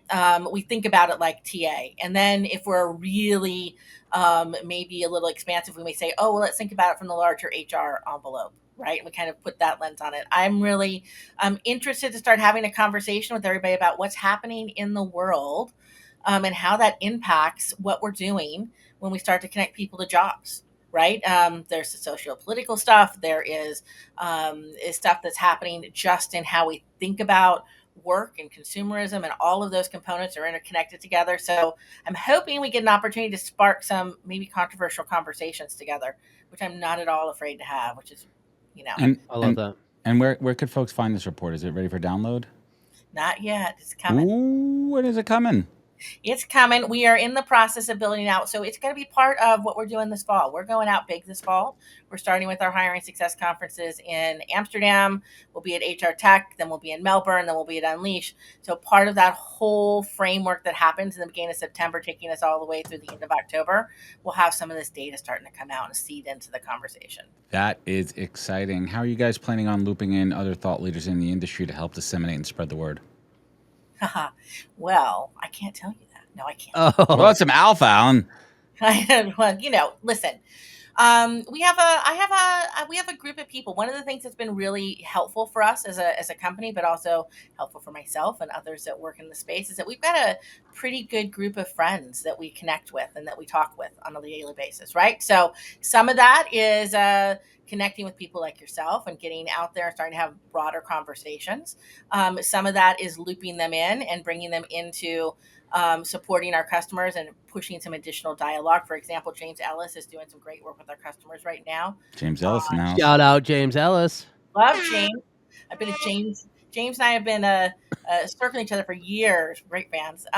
So done that. We've got great conversations. We've been talking to Serge and Shelly. The weatherman. All of You that. talking to the weatherman? I talk to Serge He all. only knows about weather. You're Well, you're it's on the limiting his forecast. skill set is kind of closed. It's just about weather. Just weather. So, Wow. but, I like to talk about weather because I live in the hot sun. I like to know if there's going to be anything cool happening someplace else. Oh, we love it. That's fantastic. I'm a huge fan of smart recruiters. I had Jerome was one of my earlier guests on the podcast and talking about his journey and the origin of smart recruiters and what makes it. So, in your opinion, there's a lot of ATS platforms out there. Why choose smart recruiters? Ooh, well, I'm going to cede a little. It's a hot thought. seat. It's You're not getting off easy. You're not getting off easy. No, it's okay. I don't want to get off easy. I run a little bit of a risk here because I want to tell you, here's what I want to say, but we're friends. Nobody's going to say this outside of us, right? No one's listening. What I want to say is you want to choose smart recruiters because smart recruiters understands that the ATS is not the end all be all, that perhaps as we move forward, there's another evolution coming, and you want to be a part of that conversation as we get there. Is it neural implants? Is it neural implant tracking systems? It could be, right? Well, we could be looking at that. We can be looking at a lot of things in that space. But I think you want to be with a company that, one, understands practitioners, right? Understands what it is to recruit and what we're actually trying to accomplish, right? And then you also want to be with a company that's not afraid to ask questions like, are the way we've done it before the way we need to do it going forward? And if not, Love that. what? Then what? Huge, That's huge. huge. Well, Yeah. Alan, I want to thank you so much for joining us today. Where could folks learn more? Where they connect? Well, they can connect obviously at smartrecruiters.com, but they can connect with me on LinkedIn. I'm out and about. Lynn Bailey. Yeah, you put a ton of great content out, so definitely you gotta Yeah. connect. I'm a loudmouth. I'm out there. Do it. We need more. We need more loud mouths to just keep Joel quiet. That's what we need. Thanks. So The employable kind. I'll be- I didn't say I was employable. Nah, only a few of us are. Join Well, the crew. Alan, I want to thank you so much for joining us today. Keep up the great work at Smart Recruiters. Everyone, check out Smart Recruiters and connect with Alan Bailey on LinkedIn. Thank you. Have a great day and stay cool out there in Arizona. Thanks, guys. Bye. Bye. Well, now it's time for a quick little shout out. Maybe you noticed that we're missing somebody today. I want to give it a shout out to Joel Stupka, who did not only celebrate his birthday last week, but taking some time off to celebrate the birth of a child. Taking the next couple of weeks off. So Why are we not congrats. live streaming that? Congrats. We should be What, live the streaming birth? births. Yeah. Yeah. LinkedIn yeah, first. And definitely and look at that. Oh, you got the How'd you do that? Sometimes it has these effects here. Oh, dude, this is. Mine's not sharp enough on the He bottom. likes me Stupid more. broken arm. Yeah, no. Oh, you're gonna hurt your wrist there. You're gonna get carpal tunnel syndrome from doing that. Anything for the The gram. Gen Z way to do a heart is this. Let's do it. So now it's time for one of my personal favorite segments because I believe in this dude. I'm a huge fan of him. It's time for Clark. What is up, y'all? How we doing? You can't hear me? Oh, okay. Oh, all right. Oh, I think people can hear you. Well, anyways, we're talking LinkedIn profiles today. Joel, I got to give you some credit for calling out staffing, those hardworking staffing people. I came from Aerotech. I started on LinkedIn with 180 connections. We're about to 15,000 now, just one step at a time. And the way you do that is through LinkedIn profile. As my friend Kevin Logan Jr. likes to say, LinkedIn is your digital storefront, right? It's the best way to increase your connection, your reply rates. I've seen clients and digital recruiters increase it by 30% just from making the switch on their profile. Recently, we had someone that's been 15 years of cold call, agency owner, that's all he's ever done for sales, fixed up his profile, got an inbound lead within like days, and now working on 2 different $70,000 fees for director level roles just from fixing his profile. So it's crazy impactful, whether you're HR, TA, or agency recruiter. So let's dive into it. First things first, professional. Profile picture, professional, clear face shot. If you use AI, don't make it seem like you're using AI. That's all I got there. A banner, people are like, what should I use for a banner? Use the skyline of the city that you live in. Just something. Just make sure it's not gray. Make sure there's no typos or anything like that on there. Your headline, clear, concise, problem solving, focused, right? Say you got your I help so-and-so, say senior tech recruiter at whatever company, helping startups build world-class engineering teams through data-driven talent acquisition. Something like that shows exactly to your ICP the problem you solve. The about section.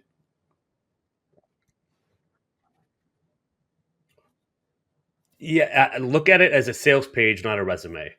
So you want to reiterate your headline, the problems that you solve. I think you want to have a little clip of like, how did you get here, Danielle, right? If you're a physical therapist recruiter, you got into physical therapy, why'd you get into recruiting, right? Make it make sense.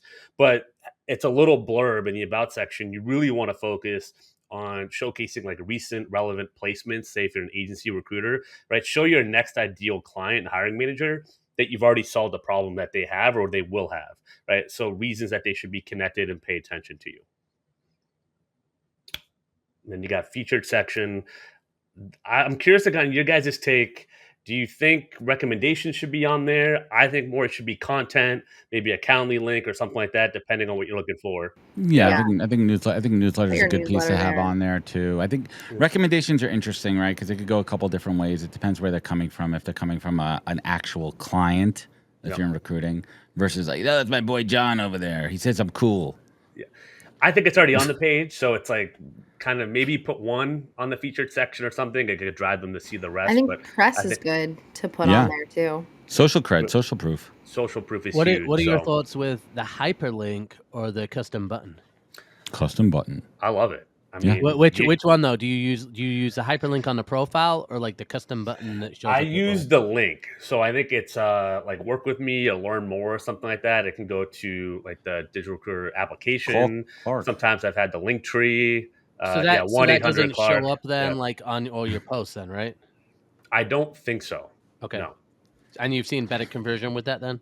It's hard.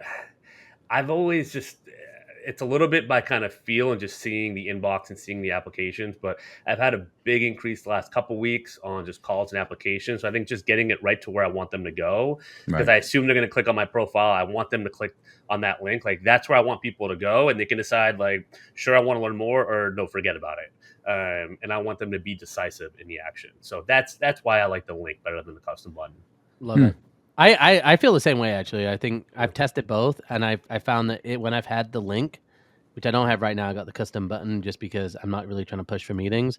But when I had a link on there that said "Work with me" and it had a direct link to my Calendly, the conversion was pretty high. Because if someone's going to your profile, it's a lot different than like liking a piece of content. Correct. So that intent going to your profile, as long as you got it set up to where it converts, it stands out more as a hyperlink than the custom button. Absolutely. I think LinkedIn is kind of.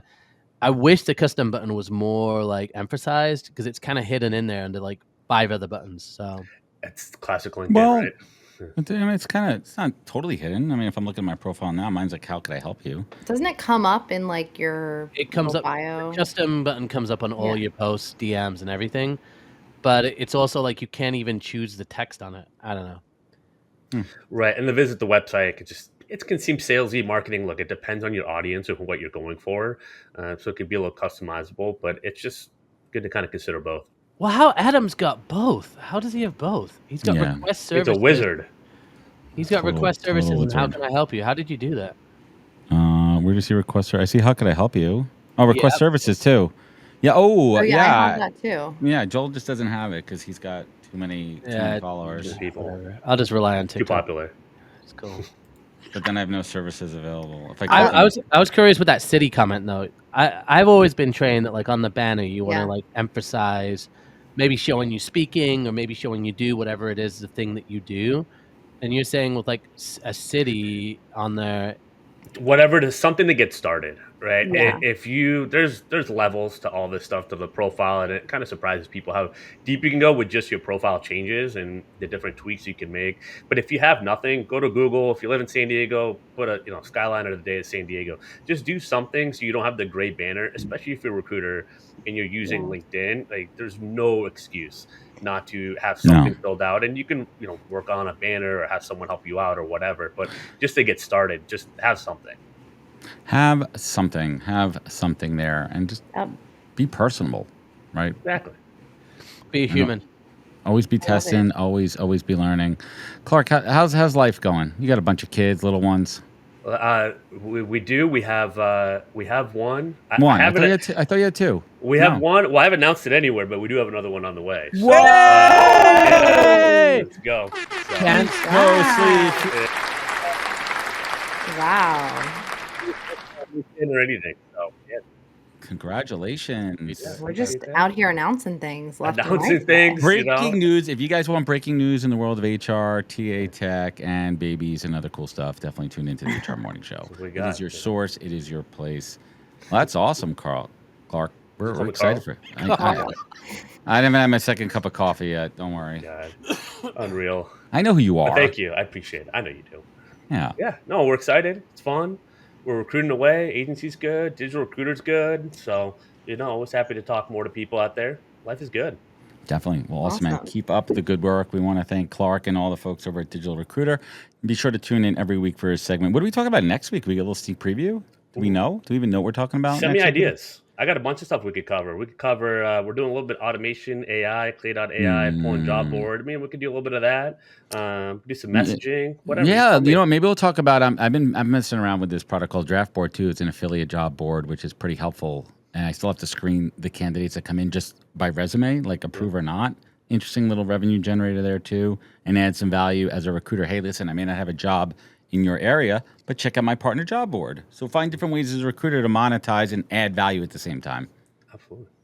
Not a bad idea. I wanted to also say this is a completely unrelated kind of topic, but I did wait. do a poll. and the poll Joel's is, polls. do you trust HR? So I figured, why Ooh, not? So, spicy. yeah, so just stay tuned for that one as well. No. Clark, what do you think? Trust HR or no? No, never. All right. Never in the narcs. Never. Fucking narcs. Never. I Gotta love look it. out for yourself out there. It's a cold world.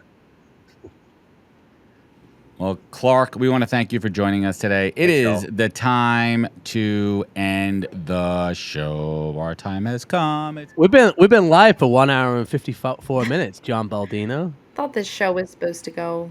What is up with this right now, man?